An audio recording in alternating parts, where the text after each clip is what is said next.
Welcome to the bold analysis, ladies and gentlemen.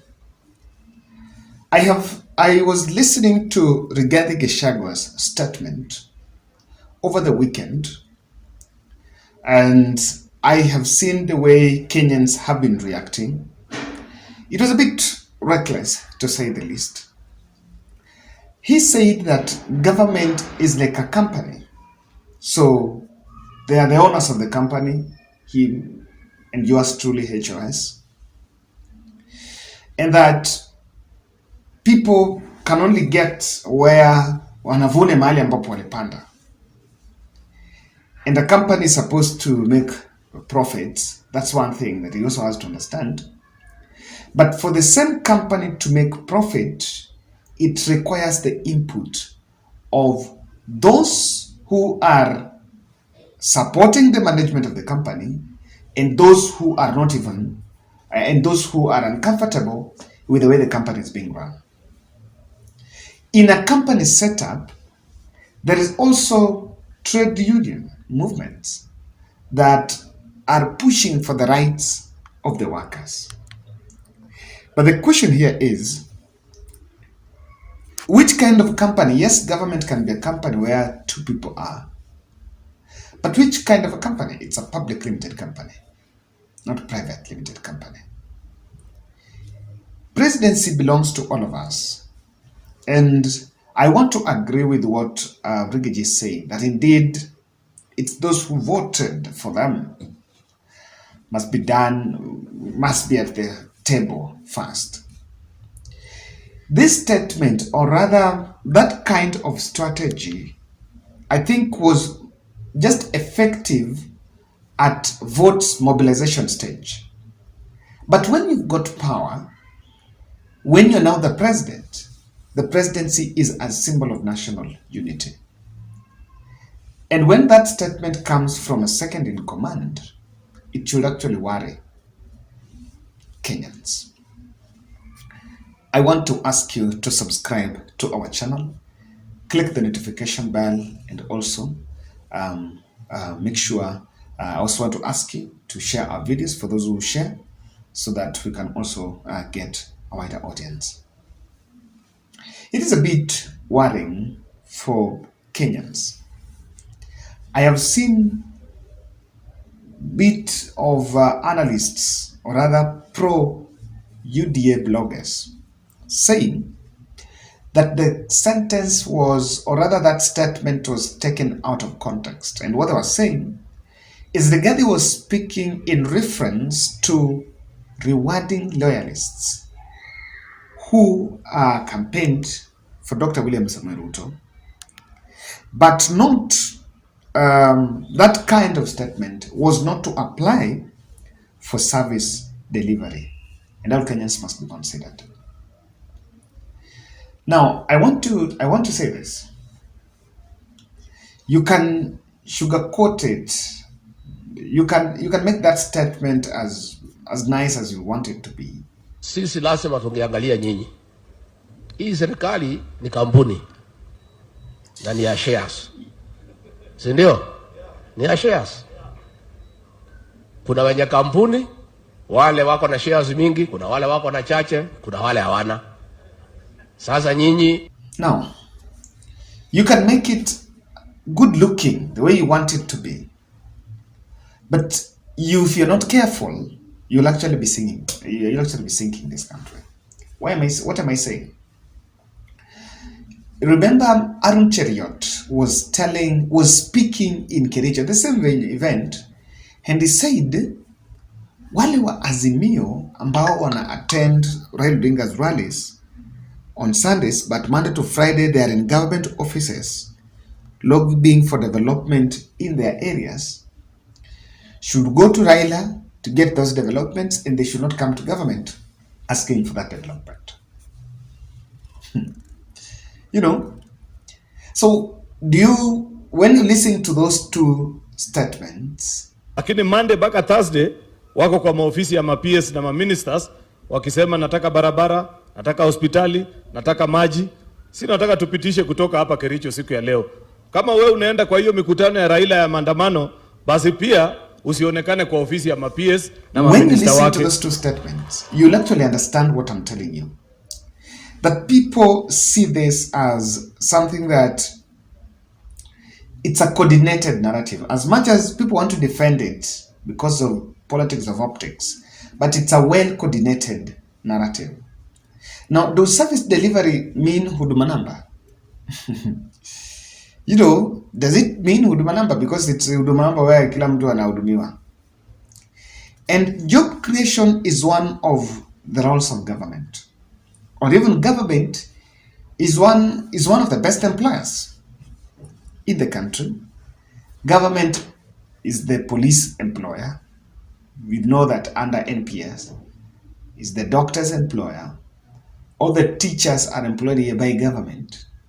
As in, what to leave alone even now this executive offices. Remember, let me remind you a bit. Sabina Chege was saying the other day that areas that voted for Jubilee were sidelined as far as development is concerned. Areas that supported the Jubilee Party were sidelined. Sabina Chege was speaking about this just the other day. And so, as much as we talk about development and we want to make it look like when it comes to jobs, we'll give those who campaigned and supported us. But when it comes to service delivery, it is on. There is no line between the two. Because we also know that there is a natural law that prescribes the need for regional balance. I have not fact-checked, but Raila Odinga said, well, in Kisii, that PSS 13 come from one tribe. Out of the over that, I don't know how many of them, but 13 come from one tribe. Then the rest shares the other 9 or so. And we've seen a lot of onslaught against, or rather people, rearrangement, people being fired left, right, and center, especially in the government parastatals, and being replaced by those who sit in conformity with the current administration from the last general election. So it is something that is coming up, and I don't know why. What I'm getting worried here is it is no longer being hidden, as it's saiko tu kwa meza. Sasa hakuna hata kuficha. Initially ilikuwa inafichwa ile ya. Now hakuna hata kuficha. Sasa inasemekana ni hii. What is that? What is bringing that audacity to speak about, in simple terms, tribalism and favorism in public? It must be avoided. It is sad. It is bad. The statements might be political, but they're deep-rooted. Let me tell you the danger in this narrative. Coming from the deputy president, it speaks about political expediency. It actually brings about the issue of political expediency. There's issues of things being given, jobs being given of political expediency. This is my worry. If a deputy president amenda mbele ya camera, I can make that statement.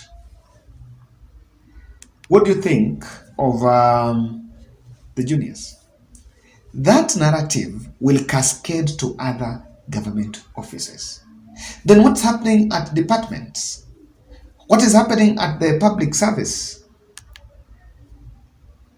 What is happening at employers? Those who are employing those. Okay, what will you expect at recruitment of forces in the police?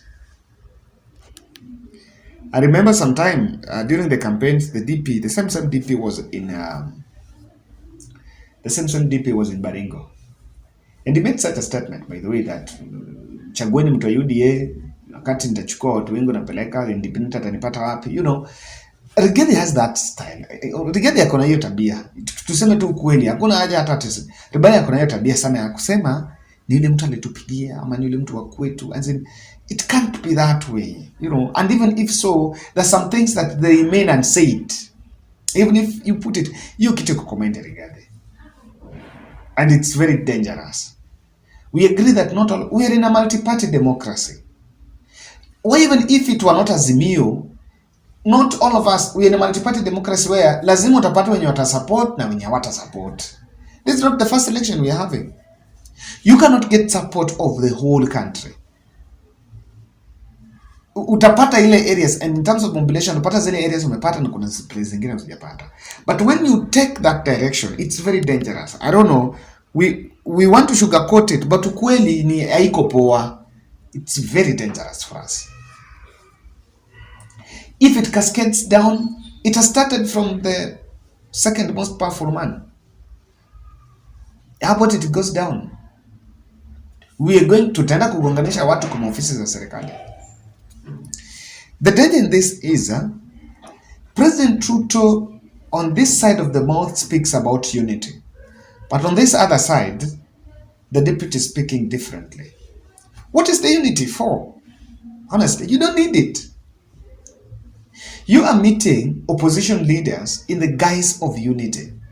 Jubilee, ODM, they've all gone to Statehouse, and even they've met the same together. You're speaking about unity.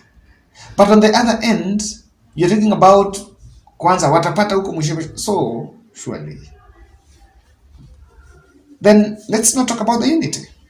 Let's just embrace disunity, because you're speaking about unity, but you're acting disunity. This translates to tribalism. Okay, hata tuseme history. Let's say as it is, Ruto got more votes in Central and Rift Valley.